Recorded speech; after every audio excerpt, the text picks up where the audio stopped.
Hi everyone, and welcome to my channel. I'm Jody, and you're watching Peaceful Currents Energy Insights with Jody. I created this channel because I've been studying vibrational healing and metaphysical topics since I was a teenager. I grew up with it in my family. My dad was very open and interested and introduced me to a lot of things.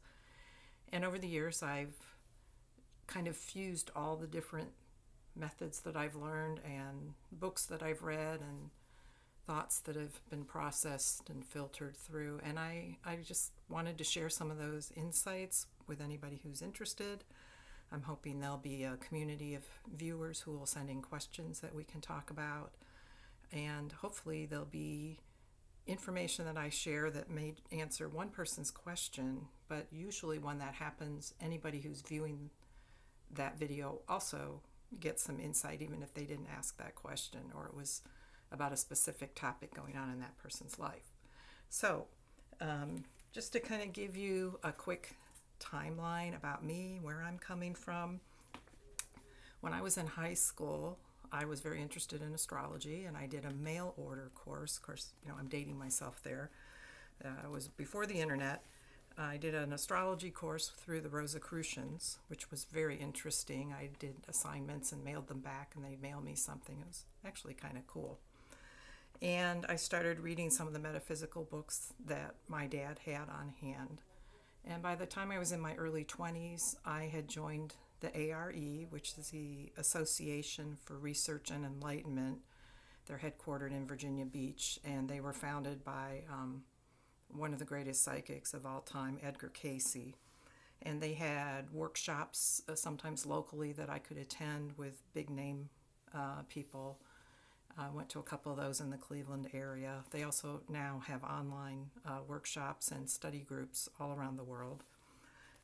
So that was kind of my introduction to things. The first metaphysical book I can remember reading was one of Cayce's books. But I also remember books by Gerald Jampolsky, like Letting Go of Love is Letting Go of Fear. He's written a number of other books since then. He's a psychiatrist, and his philosophy is still at the core of everything that I believe, and that many metaphysicians and spiritual thought leaders describe. That when we distill all of our feelings and energy down, our reactions to things and our views on life are from one of two perspectives. They're either based on love or fear.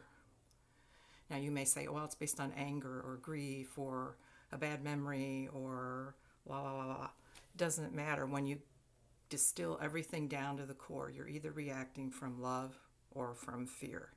And I feel the whole journey of being here on this earth in this physical body as a very spiritual being who's confined to the physical world that we're in when we're here, that's what we're here to learn in each moment, each relationship, each job. We're always given this choice, free will, of making a decision or taking an action or not taking an action based on love versus fear. So I don't subscribe to any specific organized religion or spiritual category. I just live based on trying to choose from love, trying to choose compassion, trying not to be a doormat while I'm doing it. And I'm not perfect, but I've learned a lot, and I have synthesized a lot of different things that I studied. Once I got into my 30s, I became active in the Unity Church, which uses meditation and vibrational healing, is usually connected with Unity services and congregations.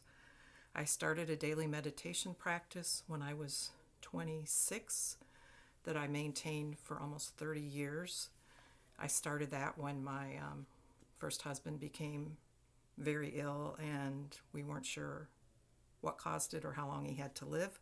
So I needed something to ground me and bring me peace so that I could continue to go to work and continue to work with his doctors and lawyers over the ensuing decade that it took to get that addressed legally.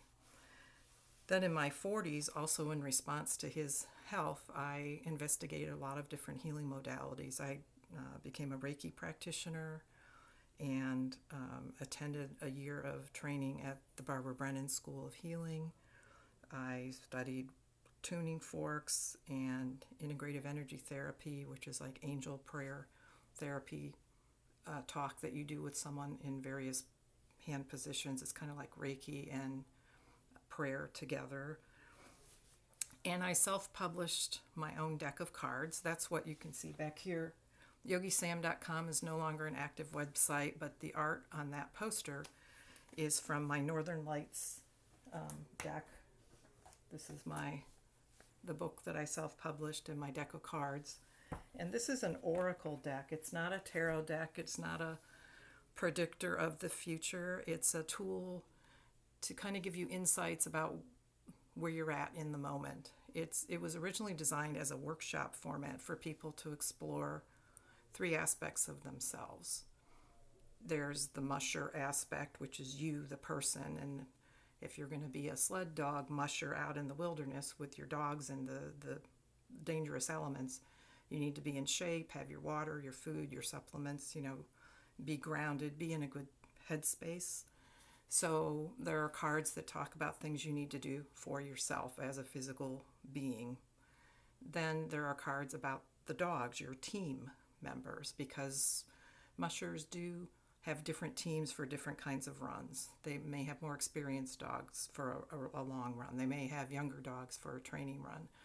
And in our lives, we have team members. We have friends, family, advisors, doctors, lawyers, massage therapists, whatever, spirit guides. We have people on our teams, and we may have a different team for each project. We may have a team that's helping us start a business, and there may be a different team that we draw on to get through a hard family relationship. So there are cards about that. And then there are compass cards, which I call the divine guidance cards. And these are things like meditation and enthusiasm, courage, action, kind of bigger, broader words that help you see the bigger picture. So when I pull cards from my deck, what I'm looking for is kind of an overview, like, do you need a new team member that might help you? Are you focused enough on your health? Would maybe flower essences help you at this time? It's something you might want to investigate. There's no real negative card in the deck or, as I said, no predictive element to it. It's more like a tool, as if you were in a mini workshop for a few minutes and you pull a few cards. And someday I hope to offer the workshops again. As I say, it started out as a workshop outline, and then it turned into a card deck, which I self-published because too many publishers that I contacted wanted to just take the idea from me and then change it and use it in their own way. And I wanted it to stay purely the way I designed it, so I self-published it. And that was 21 years ago. So that was in my 40s. In my 50s, I went on a cancer journey with breast cancer. And even though I'd been eating fairly healthy up till that point and was mostly vegetarian, I went to an institute in Atlanta for people dealing with cancer that was all about raw food. It was plant-based, but everything was raw. There was no cooked or processed anything. We learned how to grow sprouts. We learned how to make different kinds of green drinks. Everything was using the whole fruit or vegetable. There was no juicing, which I had been doing for years.